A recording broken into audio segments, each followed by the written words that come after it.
अच्छा, आता आम्ही मेकअप करतो आणि त्याच्या आधी ना आमची स्किन अशी आम्हाला कळतच नाही की मेकअपमध्ये खऱ्या स्टेप काय असते, चुका काय होते किंवा स्टार्टिंग टू एंडपर्यंत सुरुवातीपासून ते शेवटपर्यंत काय काय यूज करायचं असते, स्किन प्रिप म्हणजे काय असते, हे बरेच प्रश्न आपल्याला पडतात आणि हे बरेच प्रश्न मलासुद्धा पडायचे जोपर्यंत मला हे माहिती नव्हतं.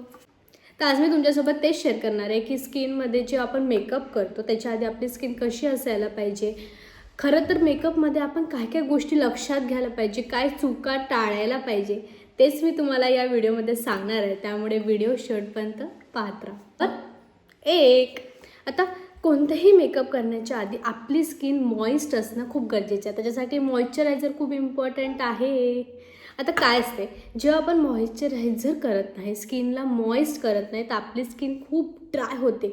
मग जर आपण फाउंडेशन लावत असेल, काही लावत असेल, तसे फ्लिकीनेस येतो, म्हणजे पांढरसटपणा येतो किंवा असे डाग दिसायला लागतात किंवा असे क्रॅक पडतात.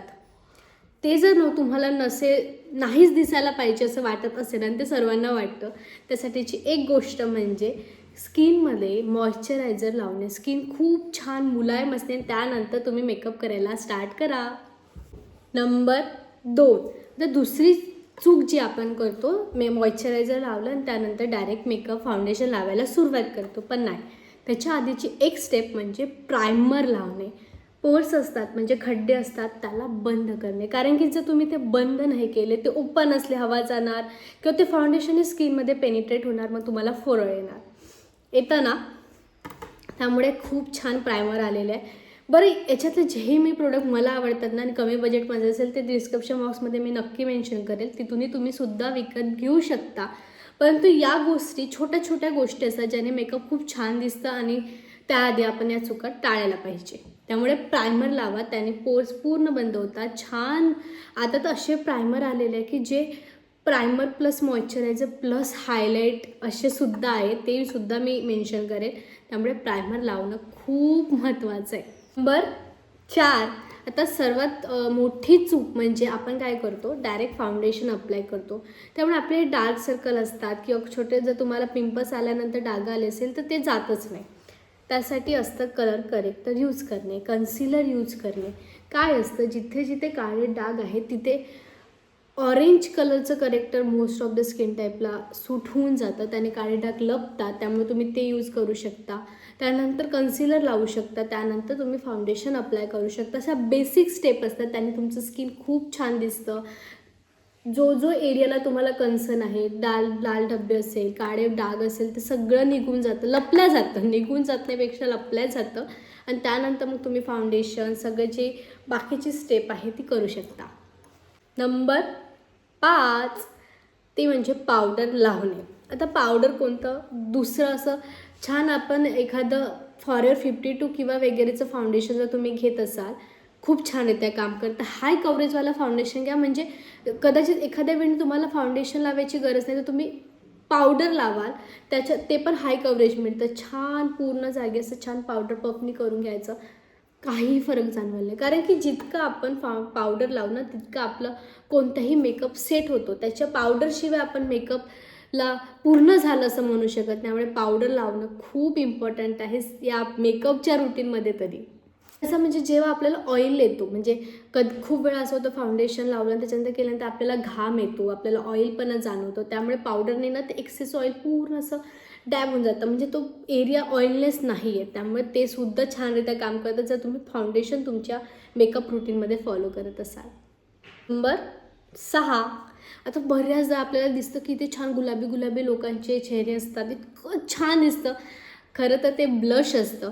तुम्हाला जर असं छान गुलाबीपणा तुमच्या गालावर तेव्हा असेल तर तुम्ही ना ब्लश यूज करू शकता. मी तुम्हाला ना एकदम कमी प्राईसमध्ये ब्लश मेन्शन करेन आणि ते खूप छान येतं काम करतं. खूप कमी वापरायचं असतं, 2 ड्रॉप. जर लिक्विड ब्लश असेल, क्रीम ब्लश असेल तर थोडंसं डस्टिंग करावं लागतं.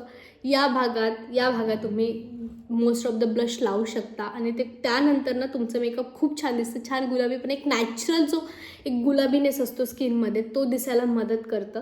त्यामुळे ब्लश पण तुमच्या मेकअप रुटीनमध्ये असणं खूप जास्त इम्पॉर्टंट आहे.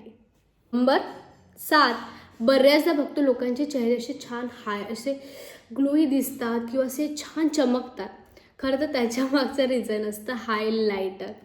आता हायलायटर काय काम करतं? हायलायटर तुमच्या मेन जो बोन्स एरिया असतो, जसं हा चीक एरियाचा, हा या ब्रो बोनचा, या भागामध्ये शक्यतो हायलायटर लावलं जातं. त्याने काय होतं, तो एरिया छान हायलाईट होतो, खूप छान दिसतो. आणि नक्की तुम्ही तुमच्या एकदा तरी मिनिमल प्राईसमधले हायलायटरसुद्धा मिळतात, ते यूज करून बघा. त्याच्यानंतर तुम्ही हायलाईट जर कराल ना, तुमची स्किन खूप छान ग्लो दिसते. एक वेगळा चमकदारपणा आहे, तो बरेच लोक यूज करतात. त्यामुळे मेकअप रुटीनमध्ये हायलायटर असणंसुद्धा खूप इम्पॉर्टंट आहे. नंबर 8, सगळं करून झाल्यानंतर एक सर्वात मोठी चूक करणे म्हणजे आपले जे आयब्रो आहे त्याला डिफाईन न करणे. कोणतंही मेकअप नाही केलं आणि फक्त तुम्ही जर एकदम आपली आयब्रो डिफाईन केली ना, तुमचा चेहरा खूप वेगळा दिसतो. एकदा तरी आपल्या प्रत्येक रुटीनमध्ये डेली रुटीन असेल ना, आपली आयब्रो डिफाईन करायला विसरू नका. त्यासाठी योग्य पेन्सिल छान घ्या. ब्राऊन पेन्सिल, ब्लॅक घेतली ना तर ती काय होतं, बऱ्याचदा ब्लॅक थोडंसं असं नकली वाटायला सुरुवात होते. ब्राऊन पेन्सिल डार्क ब्राऊनची असते, चॉकलेटीवाली, ती खूप नॅचरल इफेक्ट देतो. त्यामुळे तुम्ही तशा पेन्सिलचा वापर करू शकता. मी डेफिनेटली डिस्क्रिप्शन बॉक्समध्ये मेन्शन करेन. त्यामुळे तुम्ही त्यारित्यासुद्धा वापरू शकता. ते खूप छान दिसतं. त्यामुळे आयब्रो डिफाईन करणं तुमच्या मेकअप रुटीनमध्ये अजिबात विसरू नका. नंबर 9, आपल्याला ना फक्त लिपस्टिक माहीत असतात. लिक्विड लिपस्टिक किंवा ते मॅट लिपस्टिक असतात ते. पण खरं तर त्याच्या आधी जे लिप्सचा कॉर्नर एरिया असतात त्याला डिफाईन करण्यासाठी जशी आयब्रोची पेन्सिल मिळते तशीच याचीसुद्धा पेन्सिल मिळते. खूप छान दिसते त्या पेन्सिलने. जर तुम्ही आउटर एरिया कवर केला ना, ती पेन्सिल भयानक सुंदर दिसते. एकदा यूज करून बघा, तुम्हाला तुमचा फरक जाणवेल. कारण की प्रत्येकाच्या लिपचा जो शेप असतो तो वेगळा असतो, त्याने तो छान डिफाईन होतो. आणि त्यानंतर तुम्ही ती लिप पेन्सिल उलट काय होतं, कधी कधी तुम्ही त्या पेन्सिलने संपूर्ण एरियाला पण असं छान लिपस्टिकचा शेड देऊ शकता. ते सुद्धा मी खाली मेन्शन करेल. तुम्ही त्याच्यातून सुद्धा घेऊ शकता. परंतु तुमच्या मेकअप रुटीनमध्ये एक तरी लिप पेन्सिल असू द्या. नंबर 10, सगळ्यात शेवटचा. आता सगळं मेकअप केलं आहे, सर्व झालं आहे. मेकअप अशी गोष्ट आहे जे तुम्ही एखाद्या तासाने तर त्या मेकअपला बघायला सेट झालं ते आणखी छान दिसतं. ठीक आहे, पण जर घामाला ऑइलनेस आला तर ते मेकअप थोडंसं निघून जातं, जर ते वॉटरप्रूफ किंवा काही नसेल तर, स्वेट प्रूफ नसेल तर. अशा वेळेस फिक्सर नावाची गोष्ट असते. द बेस्ट फिक्सर आहे स्विस ब्युटीचं, कमी प्राईजमध्ये आणि खूप काळ टिकणार आहे. स्प्रे करायचा असतो.